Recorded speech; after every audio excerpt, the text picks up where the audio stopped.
ছোট করে একটু বলি, 4টে লক্ষণ যদি কারো মধ্যে দেখেন তাহলে পরম্পরা ধারায় হলে দীক্ষা তার কাছে নিন। প্রথম লক্ষণ, যে যিনি নিজে দৃঢ় বিশ্বাসের সহিত ভগবত ভজন নিজে করেন, যিনি নিজে ভজন পরিত্যাগ কখনো করেন না, এবং তিনি ভজন সাধন করে প্রেম ভক্তি উপলব্ধি করেছেন, নিজে আচরণ করেছেন।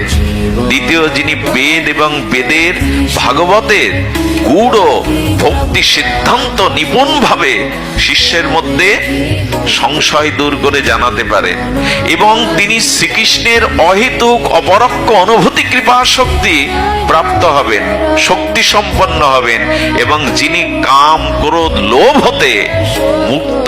এই 4টে লক্ষণ হলেই তার মধ্যে সদ্গুরুর লক্ষণ। লোভ কাম কামনা হতে যিনি মুক্ত।